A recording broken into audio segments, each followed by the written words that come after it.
میرا نام لارین ہے اور یہ کہانی شیئر کرنا مجھے بہت نازک محسوس ہوتا ہے۔ یہ ایک گہری ذاتی تجربہ ہے جو میں نے کبھی اپنے قریب ترین لوگوں کے ساتھ شیئر نہیں کیا، لیکن شاید اسے الفاظ میں ڈالنے سے مجھے سب کچھ سمجھنے میں مدد ملے۔ سب کچھ معمول کے مطابق لگ رہا تھا اور مجھے کبھی یہ نہیں لگا کہ ریان جلدی واپس آ جائے گا۔ پھر اچانک دروازہ کھلا۔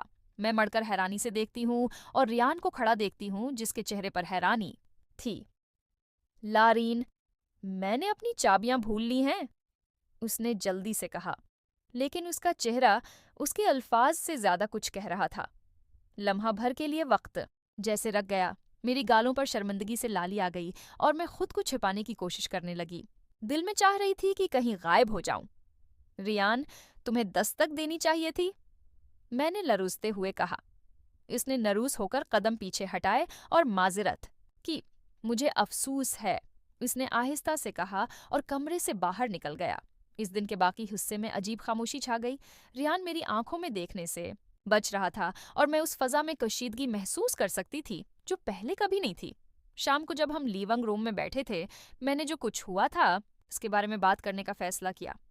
ریان، میں نے احتیاط سے کہا، جو آج ہوا چلو اسے بھول جاؤ، ٹھیک ہے؟ اس نے درمیان میں ہی کہا۔ اس نے جلدی سے سر ہلایا لیکن اس کا چہرہ بے رنگ تھا۔ میں نے سوچا کہ یہ ختم ہو جائے گا، مگر اضطراب برقرار رہا۔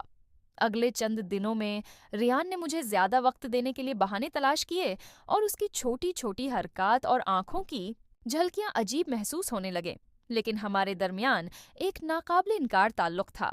ایک شام جب میں کھانا صاف کر رہی تھی، ریان میرے پاس آیا۔ اس کی آواز ہچکچاتے ہوئے مگر مستحکم تھی۔ لارین، کیا ہم بات کر سکتے ہیں؟ اس نے کہا۔ میں نے مڑ کر اس کی طرف دیکھا اور ہاتھ خشک کرنے کے لیے ٹوائل پر رگڑے۔ یقیناً، تمہیں کیا کہنا ہے؟ میں نے جواب دیا۔ اس نے گہری سانس لی۔ میں جو کچھ ہوا تھا اس کے بارے میں نہیں سوچ پا رہا ہوں، اس نے اعتراف کیا اور اس کے گال سرخ ہو گئے۔ ریان، یہ حادثہ تھا، میں نے جلدی سے کہا۔ اس پر زیادہ سوچنے کی ضرورت نہیں ہے۔ صرف یہی نہیں ہے، اس نے مزید کہا اور میرے قریب آیا۔ جب میں تمہارے ساتھ ہوں تو مجھے ایسا لگتا ہے جیسے میں تم سے ہر بات کر سکتا ہوں۔ اس کے الفاظ نے مجھے حیرت میں ڈال دیا۔ میں نہیں جانتی تھی کہ کیا جواب دوں، اس لیے خاموش رہی، امید کرتی ہوئی کہ وہ مزید کچھ کہے گا۔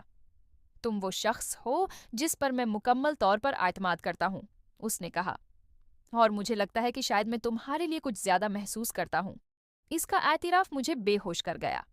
ریان میرا بھتیجا تھا اور اس سے زیادہ کسی بھی قسم کی محبت کا سوچنا ناممکن تھا، لیکن جیسے وہ وہاں کھڑا تھا، نرمی اور ایمانداری کے ساتھ، میں ان جذبات کو نظر انداز نہیں کر سکتی تھی۔ یہ ٹھیک نہیں تھا، پھر بھی میں اسے نظر انداز نہیں کر سکتی تھی۔ ریان، میں نے آہستہ سے کہا، یہ نہیں ہو سکتا، تم میرے خاندان ہو، میں نے واضح کرنے کی کوشش کرتے ہوئے کہا۔ اس کا چہرہ غمگین ہو گیا اور اس نے کہا، اس کی آواز لڑکھڑائی ہوئی، مجھے پتا ہے، مگر میں نے کبھی ایسی احساسات نہیں کی۔ میں نے اس کے کندھے پر ہاتھ رکھا، دونوں کو سکون دینے کی کوشش کرتے ہوئے۔ ہمیں حدود قائم کرنی ہوں گی۔ جو کچھ تم محسوس کر رہے ہو وہ ایسا کچھ نہیں ہے جس پر ہم عمل کر سکیں۔ ہماری بات چیت کے باوجود ہمارے درمیان کی کشیدگی ختم نہ ہوئی۔ ریان کی موجودگی میرے اندر پیچیدہ جذبات کا مسلسل یاد دلاتی تھی۔ میں نے اپنی زندگی پر توجہ دینے کی کوشش کی، لیکن اس کے پیغامات اور ملاقاتیں رکھنے کا نام نہیں لے رہی تھیں۔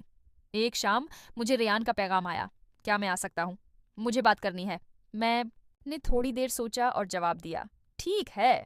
جب وہ آیا اس کا چہرہ سنجیدہ تھا۔ لارین، اس نے کہا، مجھے پتا ہے کہ تم نے کہا تھا کہ یہ ٹھیک نہیں ہے، لیکن میں تمہیں نہیں بھول پا رہا۔ تم مجھے ایسی سمجھ دیتی ہو جو کوئی اور نہیں دیتا۔ میں نے اس کی طرف سختی سے دیکھا اور کہا، ریان، یہ ہم کیا چاہتے ہیں اس بارے میں نہیں ہے، یہ اس بات کے بارے میں ہے کہ کیا صحیح ہے۔ تو پھر ایسا کیوں محسوس ہوتا ہے جیسے یہ حقیقت ہو؟ اس نے غصے میں کہا۔ مجھے کوئی جواب نہیں ملا۔ حقیقت یہ تھی کہ مجھے نہیں پتا کیوں، مگر میں جانتی تھی کہ ہمیں ان جذبات کو قابو میں رکھنا ہوگا۔ وقت کے ساتھ ہم نے چیزوں کو معمول پر رکھنے کی کوشش کی، مگر ہر نظر اور ہر لمحہ الگ ہی محسوس ہوتا تھا۔ ریان کی ایمانداری نے مجھے اپنے جذبات کا سامنا کرنے پر مجبور کر دیا۔ میں یہ تسلیم کرنے کے لیے تیار نہیں تھی کہ میری شادی